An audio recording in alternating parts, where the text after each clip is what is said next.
Сәлеметсіздер оқушылар, қалдарың қалай? Бүгін 2025 жылғы нағыз ортада келіп жатқан бір нұсқаны талдайтын боламыз. Мұқият болып назар аударыңдар. Бірінші сұраққа назар аударатын болсақ, 20 ғасырдың 50 жылдары Қазақстан солтүстігінде тері өңдеу зауыты орналасқан қала. Енді бұл сұрақты егер білмесеңдер, логикамен шешуге болады оқушылар.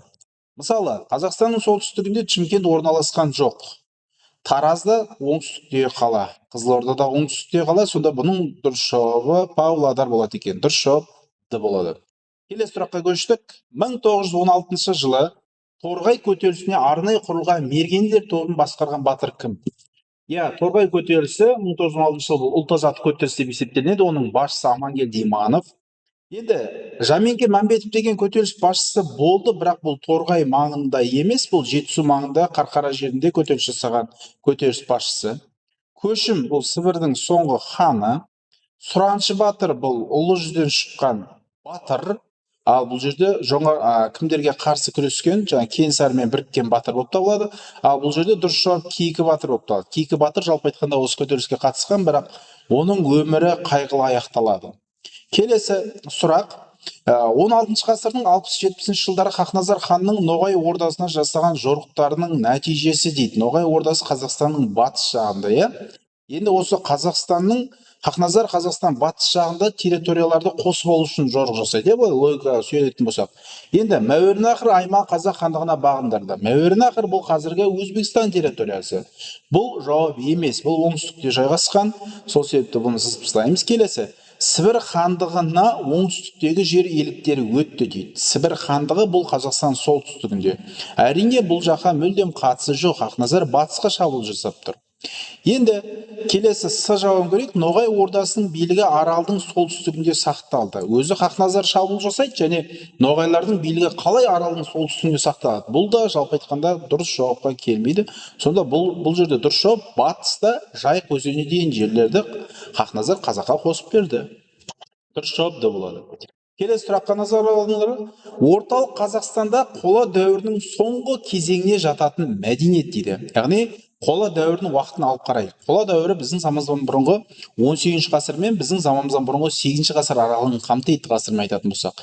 Демек, мына көріп тұрғандардың барлығы қола дәуірінің мәдениеті, бірақ сол ең соңында, яғни темір дәуіріне эстафетаны беретұғын мәдениет қай мәдениет деген кезде бұл жерде дұрыс жауап Беғазы Дәндібай болады оқушылар. Себебі Беғазы Дәндібайдың хронологиялық уақыты 10-шы және біздің заманымыздан бұрынғы 8-ші ғасырларды қамтиды екен. Міне осы ғасырларды қамтиды екен. Жалғастырамыз. Дұрыс жауап С. Түркі теңгелерінің атаулары мен белгілері қабылдап айналымға кірген мемлекет. Яғни түркілерден теңге деген сөзді алып, өзінің ақша бірлігіне енгізген қай мемлекет деп жатыр. Әрине қытайлықтар емес, қытайлықтар түркілердің теңге деген сөзін қолданған жоқ. Үндістанда болмайды бұл жерде дұрыс жауап. Византияда болмайды бұл жерде дұрыс жауап. Бұл жерде Русь болады. Өйткені орыстар деньги деген сөздің түп тамырын осы түркілердің теңге деген сөзден жалпы айтқанда алған екен. Бұл жерде дұрыс жауап С болады. Келесі сұраққа назар аударыңдар оқушылар. 19 ғасырдың бірінші жартысында өлкеде орын алған тарихи оқиғаларды байланысты дұрыс емес дәйекті анықтаңыз дейді. 19 ғасырдың бірінші жартысында, яғни 1801-ден бастап 1850 жылға дейін болмаған оқиғаны табу керекпіз ғой бұл жерде. Болғандарын керек емес. Елек өзенінің бойында жаңа есіл шебі құрылды дейді. Елек өзен бойында жаңа есіл шебі әрине құрылған жоқ. Неге? Бірінші жауаптан бастап кетейік. Яғни не себепті құрылған жоқ? Есіл деген шеп жалпы айтқанда батыста болған жоқ. Елек деген өзен батыста болды. Ал есіл деген шеп бұл орта жүздің территориясы. Сол себепті бұл жауап дұрыс емес. Яғни біздің случайымызда бұл дұрыс болып тұр. Енді 1822 жыл Табын руының батыры Жоламан Тіленшұлы көтеріліске шықты. Ол дұрыс мәлімет. Бұл 1822-25-те шықты көтеріліске. Елек өзенінің бойында жаңа елек шебі құрылды. Дұрыс. Елек өзен бойында жаңа елек келеді. Одан кейін 1825 жыл Саржан Қасымұлы Ресейге қарсы соғыс бастады. Саржан Қасымұлы бұл Кенесары Қасымұлының ағасы, әкесімен бірге, Қасым төремен бірге көтеріліс жасаған, ол ақиқат. Сонда бұл жерде дұрыс емес мәлімет, бұл адағы мәлімет, яғни елек өзен бойында жаңа есіл шебі құрылды болады деген мәлімет дұрыс емес. Келесі 1924 жылы орталық Азия республикалар ұлттық мемлекеттік межелеу туралы қаулының қырғыз қазақ халқы үшін маңызы. Яғни 24-25 жылдар Орта Азияда территорияларды межелеу, яғни қайтадан бөлу басталады. Сол кезде Қазақстанға қандай пайдалы дүние болды деген сөз. Қарапайым тілге аударсақ. Енді Түркістан өзінің Өзбекстан құрамына өтуі. Әрине бұл біз үшін дұрыс мәлімет емес. Өйткені Түркістан Өзбекстанға өткен жоқ. Біріншіден, былай да қарап тұрсақ, ол дұрыс емес мәлімет. Келесі, Астрахан губерниясының Қазақстанға қайтарылуы. Қазақстанда Астрахан қосылмаған.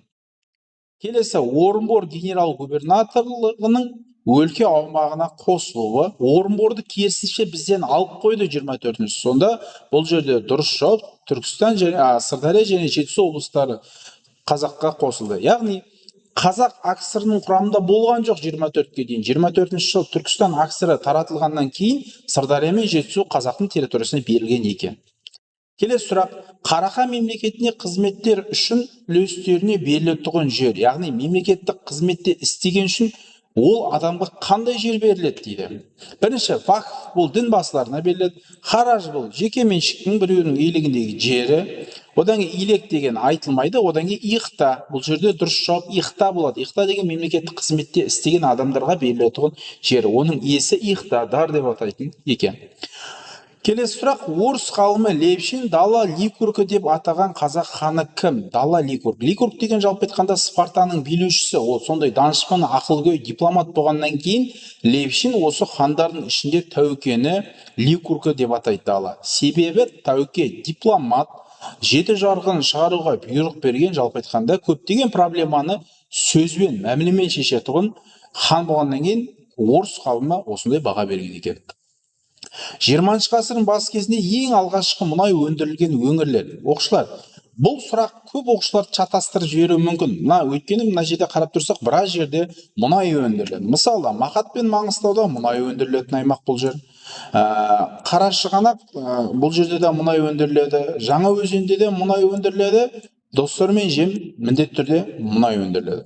Енді 20 ғасырдың басында дейді, яғни 1905 болады, 1920 жылға дейін болсын, жалпы айтқанда осы басында өндірілген жер. Енді Жаңаөзен келеді де, бірақ ол 20 ғасырдың басы емес, Сыр алқабында мұнай жоқ. Қарашығанақ пен Тобыл аймақ, бұл да 20 ғасырдың басына жатпайды. Мақат пен Маңғыстау бұл 20 ғасырдың басы емес, ортасына кейінгі ашылған мұнай аймақтар. Сонда бұл жерде дұрыс жауап достар мен жем болады. 8-ші сыныптың бастапқы тақырыптарында көресіңдер осы сұрақты. Келесі, енді бұл жерде контекст келген оқушылар, Дінмұхамед Ахметұлы Қонаев, яғни бірінші сұрақ өте оңай. Суреттегі адам кім? Әрине бұл Қонаев. Келесі, екінші сұраққа назар аударатын болсақ, суретті және тарихи біліміңізді пайдаланып, мемлекет қайраткерінің оқыған оқу орнын анықтаңыз. Яғни, Қонаев қандай оқу орнында оқыды? Бұл көлік инженериясында оқыған жоқ. Орман институтында Әлихан Бөкейхан оқыды, Қонаев оқыған жоқ. Шығыстану институтында оқыған жоқ. Бұл жерде металл және алтын институты. Яғни бұл түрлі түсті металдарды игеру мамандығы бойынша жұмыс жасап, кейін саяси қызметке көтерілетін тұлға екен. Қайраткердің 1955-60 жылдар атқарған қызметін анықтаңыз дейді. Қонаев 2 рет Қазақстанды басқарған бірінші хатшы.